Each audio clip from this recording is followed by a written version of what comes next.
सकते हैं। अगर आप एप्लीकेबल हैं, अगर आप एलिजिबल हैं, अप्लाई करना चाहते हैं तो आप इसके लिए अप्लाई कर सकते हैं। अप्लाई करने से पहले नोटिफिकेशन को ध्यान से चेक जरूर करें।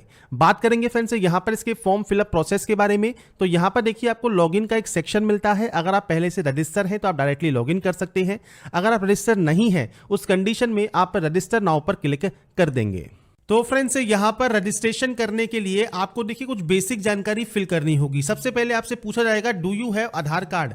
अगर फ्रेंड्स आपके पास आधार कार्ड अवेलेबल है आप यहां पर यस कर सकते हैं और उसके बाद अपना जो आधार कार्ड नंबर है 12 डिजिट का वो आप यहां पर 2 बार फिल करेंगे।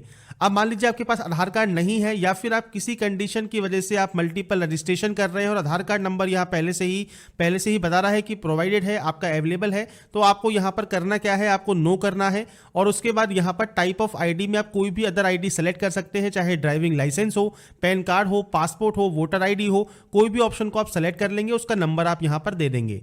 अगर फ्रेंड्स यहां पर आप पहली बार कर रहे हैं और आधार कार्ड आपके पास अवेलेबल है, आप यस कर सकते हैं और अपने आधार कार्ड का नंबर भी दे सकते हैं। इसके बाद जो भी जानकारी आप फिल करेंगे ये 2 बार आपको एंटर करनी होगी। जैसे आपका यहां पर नाम आपको एंटर करना है तो ये भी आप 2 बार एंटर करेंगे।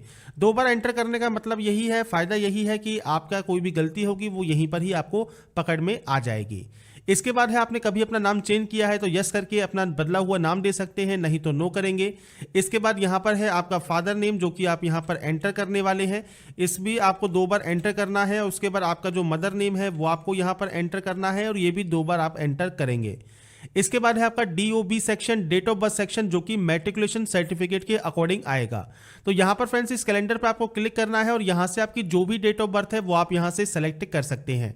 और ये भी फ्रेंड्स आपको देख रहे होंगे 2 बार ही आपको सेलेक्ट करने को मिलता है, तो आपको आपके अकॉर्डिंग जो भी आपका डेट ऑफ बर्थ है वो आप सेलेक्ट कर सकते हैं।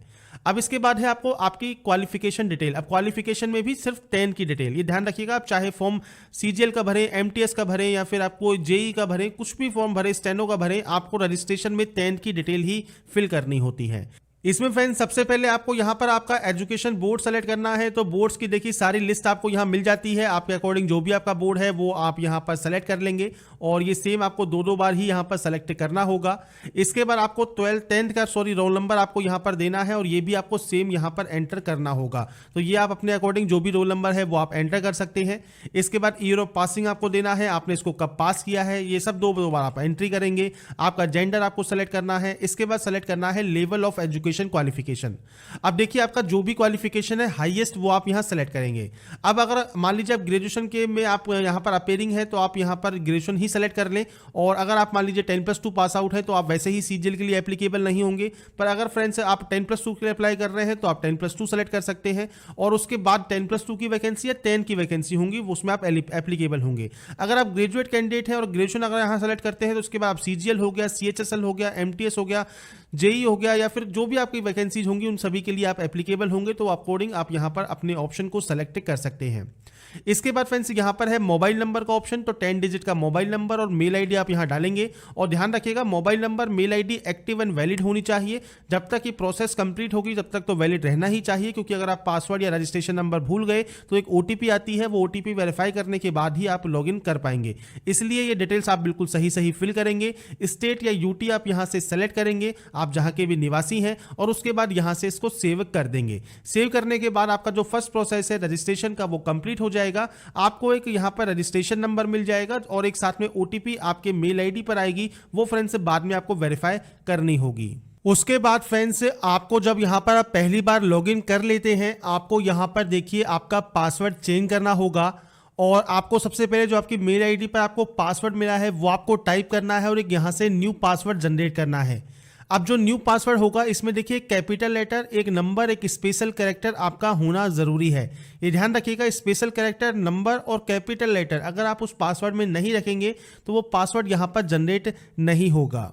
तो फ्रेंड्स यहाँ पर सैंपल के तौर पर मैं आपको पासवर्ड लिख रहा हूँ कि देखिए हमने यहाँ पर कैपिटल लेटर यूज कर लिया। जरूरी नहीं स्टार्टिंग में आप यूज करें, जहां भी यूज करना चाहे वो आप कर सकते हैं। इसके बाद कोई भी स्पेशल कैरेक्टर या कोई भी नंबर्स आपको यूज करने हैं, कुछ इस तरह का फॉर्मेट आपका रहना चाहिए। अब आगे पीछे आप जैसा करना चाहें वो कर लीजिए। बस आपका ये ध्यान रखिएगा आपका जो ये अपर केस है ये आपके पास होना चाहिए, स्पेशल कैरेक्टर होना चाहिए और नंबर्स भी होने चाहिए। तो ये पासवर्ड में जब आप इंक्लूड करेंगे तभी वो पासवर्ड यहाँ पर आपका बनेगा और कम से कम 8 कैरेक्टर का आपका आपका पासवर्ड होना चाहिए। तो फ्रेंड्स यहाँ पर आपको न्यू पासवर्ड जनरेट करना है और उसके बाद यहाँ से आपको सबमिट कर लेना है अपने इस प्रोसेस को कंप्लीट करने के लिए। इसके बाद फ्रेंड्स आपका जो ये पासवर्ड है वो सक्सेसफुली चेंज हो जाएगा। आप यहां से क्लोज करेंगे और अपने न्यू पासवर्ड के साथ, अपने रजिस्ट्रेशन नंबर के साथ आप इसमें लॉगिन कर लेंगे। लॉगिन करने के बाद फ्रेंड्स देखिए आपका जो पहला स्टेप है बेसिक डिटेल का, ये आपका ऑटोमेटिक कंप्लीट हो जाएगा क्योंकि रजिस्ट्रेशन करते वक्त आप ये डिटेल को फिल कर चुके होंगे। सेकंड डिटेल होगी आपकी एडिशनल डिटेल। अब यहाँ पर देखिए आपको कैटेगरी का ऑप्शन मिलता है, आपको फॉर्म में ये नहीं मिलता, आपको यहीं पर ही चूज करना होता है। अगर आप पहले से रजिस्टर हैं तो अगर आपने कोई भी फॉर्म अगर अप्लाई कर रखा है तो आपको वो मॉडिफाई का ऑप्शन भी अवेलेबल नहीं होता।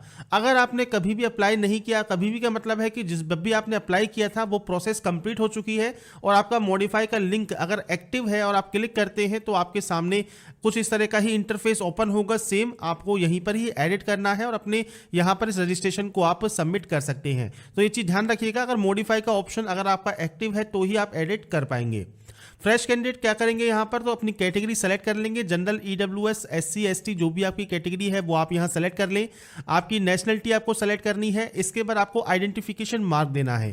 तो आपके चेहरे, हाथ, पैर पर कहीं पर भी कोई भी विजिबल आइडेंटिफिकेशन मार्क है, चाहे वो ब्लैक मोल हो मतलब काला तिल हो, या फिर आपके कोई कट का निशान हो, बर्न का निशान हो, कोई चोट हो, तो वो फ्रेंड्स आप लिख सकते हैं। अब या तो है नहीं या फिर आप देना नहीं चाहते तो उस कंडीशन में आप नो मार्क दे देंगे। इसके बाद यहीं पर ही आपको सेलेक्ट करना होगा पीएच कैंडिडेट के बारे में, मतलब पर्सन विद बेंचमार्क डिसेबिलिटी के बारे में। तो फ्रेंड्स अगर आप इस कैटेगरी में नहीं आते, आप सिंपली नो ही रहने देंगे और ये ऑप्शन का आपका कोई यूज नहीं है। अगर आप इस कैटेगरी में आते हैं और यस करते हैं तो आपको टाइप ऑफ डिसेबिलिटी आपकी सेलेक्ट करनी होगी। इसके बाद आपको डिसेबिलिटी का सर्टिफिकेट नंबर यहां पर देना होगा। अब यहां पर ये बेसिक जानकारी आपको फिल करनी है अपने डिसेबिलिटी की, नहीं है तो आप नो करेंगे तो ये ऑप्शन ऑटोमेटिक बंद हो जाते हैं। इसके बाद आपका पूरा एड्रेस, जो भी आपका पूरा एड्रेस है वो फ्रेंड्स आप यहां लिखेंगे। मैंने सैंपल के तौर पर एंटर कर दिया है, आपका पूरा एड्रेस आपको लिखना है। आपका स्टेट कौन सा है इनमें से वो आप सेलेक्ट करेंगे। इसके बाद फ्रेंड्स यहां पर है आपका नेक्स्ट ऑप्शन डिस्ट्रिक्ट का।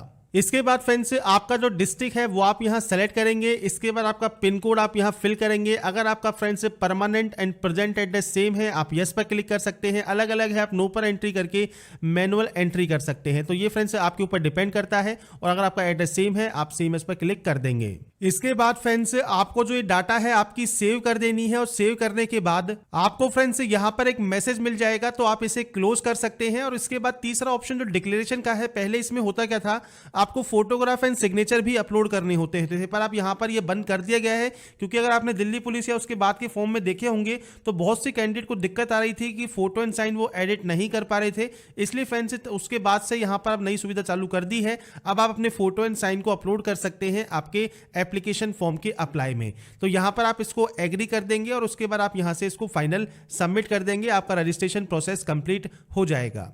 इसके बाद फ्रेंड्स यहां पर आपका लास्ट ऑप्शन है जो कि है ओटीपी का। तो आपके मोबाइल नंबर और मेल आईडी पर ओटीपी जाती है, जरूरी नहीं है वो मोबाइल पर आए, जरूरी नहीं है वो ईमेल पे आए, जिस पे भी पहले आए उसमें से एक ओटीपी आप यहां पर डालेंगे। इस कैप्चा कोड को यहां पर डालेंगे और उसके बाद फ्रेंड्स यहां पर दिए गए सबमिट टैब पर क्लिक कर देंगे। इसके बाद फ्रेंड्स आपका देखिए यहाँ पर जो रजिस्ट्रेशन प्रोसेस है ये कंप्लीट हो चुका है और आपकी जो डिटेल्स हैं वो आपके मेल आईडी पर पहुंच गई होंगी। अब यहाँ पर आपको एक ऑप्शन मिलता है लेटेस्ट नोटिफिकेशन का, आपकी हिस्ट्री का या मॉडिफिकेशन का। तो यहाँ पर ही आप मॉडिफाई कर सकते हैं अगर आपने कोई भी फॉर्म को फिल नहीं किया है, और 2 बार आपको मैक्सिमम टाइम मिलता है मॉडिफाई करने का। और इसके बाद फ्रेंड्स आप लेटेस्ट नोटिफिकेशन वाले सेक्शन पर क्लिक करेंगे अप्लाई करने के लिए। इसके बाद फ्रेंड्स आपको यहां पर देखिए combined higher secondary 10+2 level examination 2021 का जो लिंक है वो आपको अप्लाई का यहां पर मिल जाएगा। आप इस अप्लाई वाले लिंक पर क्लिक कर देंगे।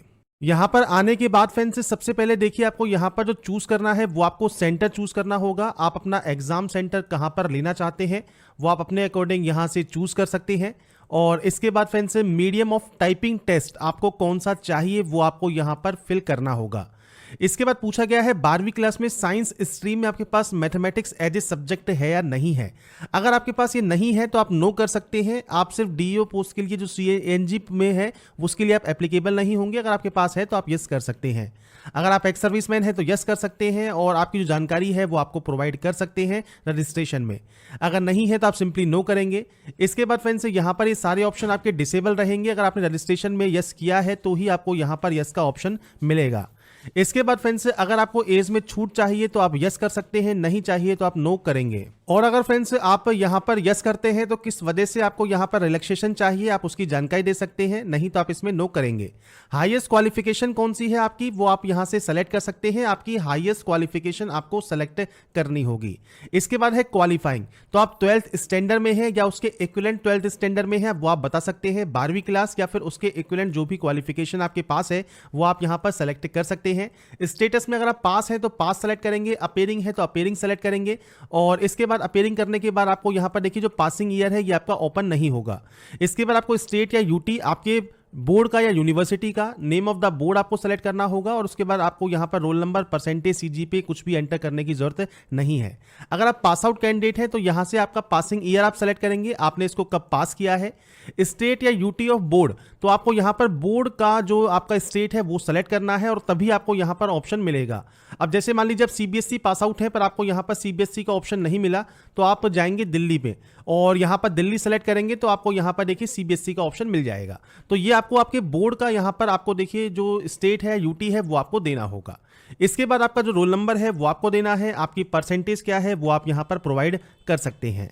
इसके बाद फ्रेंड्स अगर आपकी जानकारी को आप जो है यहां पर शो करना चाहते हैं तो यस कर सकते हैं, नो कर सकते हैं, इससे कोई भी फर्क नहीं पड़ेगा। इसके बाद फ्रेंड्स यहां पर आपसे पूछा गया है upload a photograph taken on और आफ्टर 1 नवंबर 2021। 1 नवंबर 2021 के बाद की फोटो आपको यहां पर अपलोड करनी है, इसलिए फोटोग्राफ या तो 1 नवंबर 2021 को या उसके बाद की होनी जरूरी है। इसके बाद फ्रेंड्स यहां पर देखिए फोटोग्राफ और आपके साइन का प्रीव्यू आपको मिल जाएगा और आपकी फोटो इसके बाद की है, आप यहां पर यस करेंगे, डिक्लेयर करेंगे, कैप्चा कोड को फिल करेंगे और यहां से प्रीव्यू को चेक कर लेंगे। प्रीव्यू चेक करने के बाद फ्रेंड्स अगर आपको लगता है आप एडिट करना चाहें तो एडिट कर सकते हैं, नहीं तो आप इसे सबमिट कर सकते हैं। सबमिट करने के बाद देखिए आपको एक ऑप्शन मिलेगा प्रिंट का, तो आप यहां से प्रिंट ले सकते हैं। आपका फॉर्म प्रोविजनली एक्सेप्टेड हो गया है और अगर आपका यहां पर पेमेंट नहीं लगता है तो आपको डायरेक्टली प्रिंट का ही ऑप्शन मिल जाएगा। इसके बाद फ्रेंड्स आप प्रोसीड करेंगे पेमेंट करने के लिए, आप यस वाले ऑप्शन पर क्लिक करेंगे। ऑनलाइन को आप सेलेक्ट कर सकते हैं, ऑफलाइन को भी कर सकते हैं, आप जैसे भी पेमेंट करना चाहें। उसके बाद आप सबमिट वाले ऑप्शन पर क्लिक करेंगे। इनमें से किसी भी एक ऑप्शन का आप यूज कर सकते हैं पेमेंट करने के लिए। आप डेबिट कार्ड यूजर हैं, आप नेट बैंकिंग यूजर हैं या फिर आप क्रेडिट कार्ड यूजर हैं या फिर यूपीआई से पेमेंट करना चाहते हैं, आप जैसे भी पेमेंट करना चाहें यहां से उस ऑप्शन को सेलेक्ट कर सकते हैं पेमेंट को करने के लिए। तो आपको क्लिक हियर पर क्लिक करना है और उसके बाद फ्रेंड्स अपनी डाटा को कंफर्म करना है।